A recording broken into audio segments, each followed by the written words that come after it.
Did my child get born while I was on my trip? My son-in-law called with an easygoing tone, oblivious to the funeral that was about to happen. Yes, the child was safely born, I responded, being unexpectedly on the receiving end of my daughter's cell phone call. I heard him click his tongue in disappointment. Damn it. Please switch me to my wife. I'd like to talk to her directly. Your wife has passed away. What? Come to the funeral immediately. Don't joke around. That's too harsh, man. My son-in-law laughed off my words in disbelief. All of this is your fault. You must pay for it, I muttered under my breath, and hung up the phone. My name is Mary, 58 years old. Just a few days ago I had a daughter who was turning 30. Now she lies peacefully in a white coffin. I touch her cold cheek and whisper to her, Karen. But there's no response. As I look at her doll-like face, recent events replay in my mind. If only I had rushed to Karen sooner that time. Just thinking about it fills me with an unbearable regret, and tears overflow endlessly. 1 week ago, my daughter, who lives far away, called me with a worried voice. Mom, what do I do? I'm starting to feel contractions, and I'm so scared. It's your first time giving birth. It's only natural you'd be scared. I called the hospital, and they told me to come in when the contractions are 10 minutes apart, but I'm alone and feeling vulnerable. Isn't your husband at work, and your mother-in-law living with you? However, despite knowing the due date, my son-in-law and his mother had booked a trip abroad. You'll be fine with the midwife when you give birth. The two of them left my daughter alone as she started to have contractions. I was taken aback by their callousness. I advised my daughter to take a cab to the hospital if the pain got too severe, and immediately hopped in my car. It's strange that my usually lively daughter to sound so down. My house is about a 3-hour drive from where my daughter lives. But of course I got stuck in traffic, and it ended up taking me 5 hours to get there. When I finally arrived at my daughter's house, it was already dark and the surroundings were pitch black. Yet there were no lights on in the house. Did she go to the hospital? Or surely not. Shaking off an ominous feeling, I opened the front door only to find my daughter collapsed there. In a panic, I cradled her in my arms, her clothes soaking wet, seemingly due to her water breaking, and the floor was drenched as well. Moreover, her face looked so haggard it was hard to believe she was in her last month of pregnancy. I called an ambulance as I tried to suppress my trembling hands. Once we arrived at the hospital and she regained consciousness, it was determined she couldn't give birth naturally, and she was taken to the operating room. Please, let both my daughter and her baby be okay, I prayed fervently outside the operating room. After a while, I heard a baby's cry, and the doctor emerged from behind the door, informing me, "It's a healthy baby girl." Just as I breathed a sigh of relief, the doctor, with a stern face, uttered unthinkable words.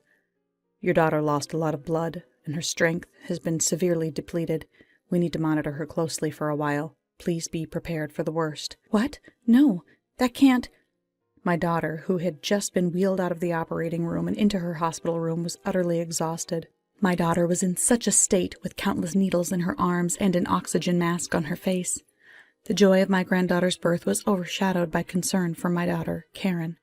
Perhaps to cheer us up, the nurse allowed Karen to hold her newborn daughter. Upon doing so, Karen opened her eyes slightly and smiled, and shed tears of joy, saying, "I'm glad you were born safely."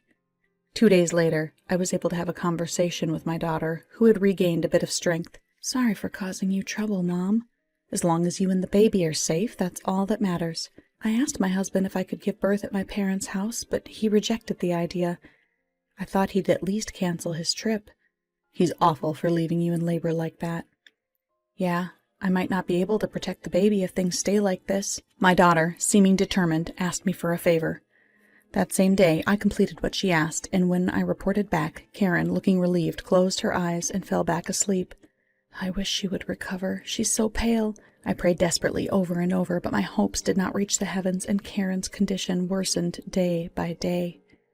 During this time, I called her husband countless times, but all my calls went unanswered. 3 days later, despite our efforts, my daughter departed this world, leaving behind her newborn child. Karen's last words were heartbreaking. I'm sorry for being such a failure of a daughter. Please protect the baby, Mom. She wasn't the type to say such things. Karen, I'm sorry I couldn't get to you sooner. My heart was overwhelmed with grief and pain at losing my precious daughter.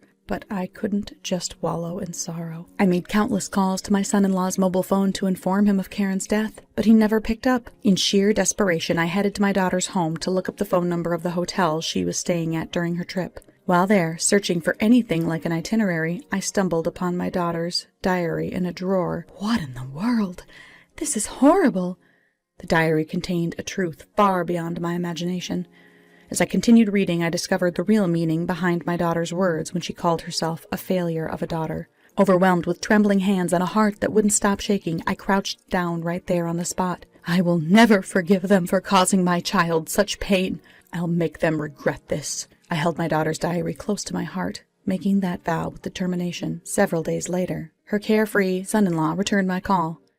"I'm back in the States. It's the return of the Lord and Master. Has the baby been born safely?" "Yes, the baby is full of life." This is my wife's phone, right? The voice seems different." "Oh, you're right. It's been a while, Richard. I'm Karen's mother." "Oh, it's my mother-in-law. You should have said so sooner. Hurry up and let me talk to Karen." "I'm afraid I can't do that. Our daughter has passed away." "What?" "It's your fault for leaving her alone when her labor started." "She's dead? Don't joke around." "The funeral is about to start. If you feel any remorse, come right now." I just informed him of the location of the funeral and immediately ended the call. He rang back immediately, but I didn't want him disturbing my farewell to my daughter, so I ignored him and turned off my phone. When the time came, the funeral was carried out solemnly. "I'm so sorry, Karen.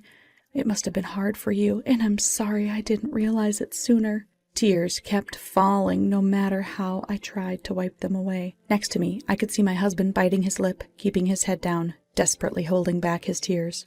After the cremation, as I was carefully holding the small box with Karen's ashes, her husband and her mother-in-law finally arrived. They were shocked to see the sorrow-filled faces of those present. Furthermore, it seemed they had come straight from the airport. Her husband was wearing a Hawaiian shirt, and her mother-in-law had on a large-brimmed straw hat with her sunglasses still on. My husband's face turned into that of a demon's. "What's with that disrespectful attire? Can't you at least dress appropriately for a funeral?" "Well, we had to hurry because of what you said." Before making any excuses, apologized to our daughter, sincerely. Then, her son-in-law, rather than breaking down in front of her portrait as I thought he would, let out a snort and chuckled.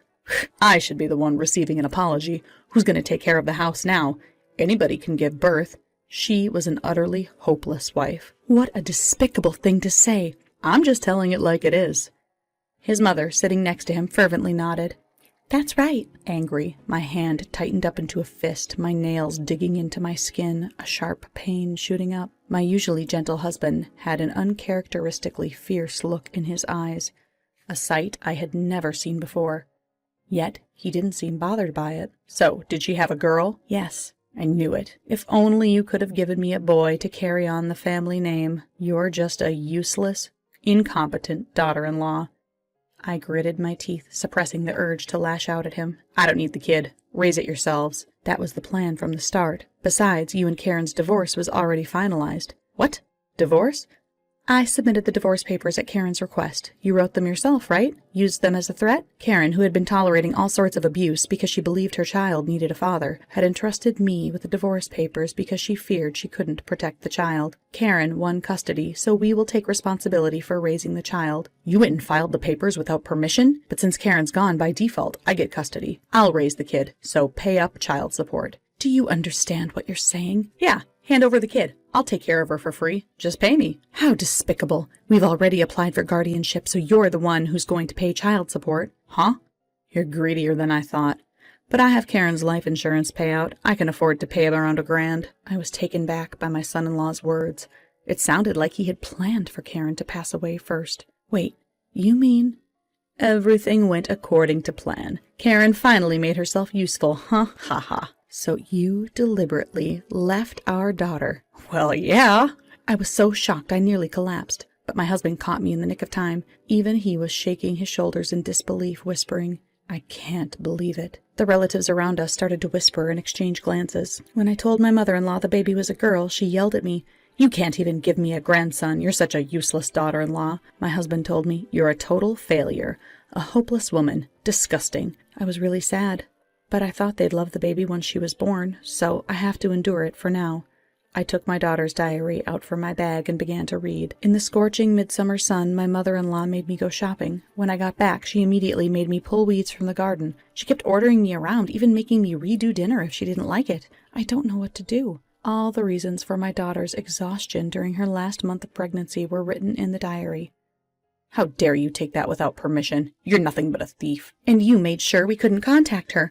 Our daughter wanted to come home for the birth, but you made her give up and left her alone. She must have felt so helpless. I don't care about any of that. They seemed to show no sign of remorse, appearing completely oblivious to the depth of their sins. That's when a thunderous roar from my husband echoed across the room. Enough is enough. Our anger, as well as that of our relatives, was insatiable. We made them prostrate themselves right there on the spot. My son-in-law, finally realizing his situation, changed his attitude, as though flipping the palm of his hand. Okay, I get it. Just give me a break already. Oh, this isn't over. The president of the company you work for knows what you did to our daughter. You're likely to be fired. What? Why? The president and I are old classmates. It's a small world. And not just that, the neighbors know too. When I went to my daughter's house, a concerned neighbor had approached me. I told them about Karen's death and explained everything that had happened. Feel the weight of your sins and live the rest of your life in regret. There's no need to go that far. As they slumped in defeat, I relayed another important piece of information. Also, I am the beneficiary of my daughter's life insurance. What? Why is that? My son-in-law and his mother exchanged a look of utter shock. I found a piece of paper in my daughter's diary. It was a life insurance document. My daughter had changed the beneficiary to me without telling anyone. I bet it's a real bummer seeing all of your plans fall apart. Seriously, I was counting on that money. Also, I've already filed a report with the police for abandoning your responsibility to protect. It'll be quite troublesome since you've added the crime of leaving our daughter for the purpose of receiving the life insurance money. The police? Please, spare me! Forgive me! Pale and trembling, my son-in-law and his mother were prostrating themselves on the floor, but I had absolutely no intention of forgiving them. I will never forgive you. Experience the depths of that. Soon, a police car that one of our relatives had called had arrived. As they were being taken away, the two cried pitifully. Everyone present watched them with cold eyes. Afterward, I hired a lawyer to claim child support from my son-in-law and his mother. I am praying they will be severely punished for driving our daughter to death. Regardless of the crimes they're charged with, they'll never be able to live a peaceful life as they once did. The unemployed son-in-law and his mother, who will forever be pointed at by the neighbors. The baby my daughter gave birth to is now being raised by us. The life insurance money that was paid out will all be used for the baby's life. The sadness of losing my daughter will never disappear, but there are many moments when I feel saved just by seeing this child smile. From now on, I will shower this child with the love that my daughter was unable to express.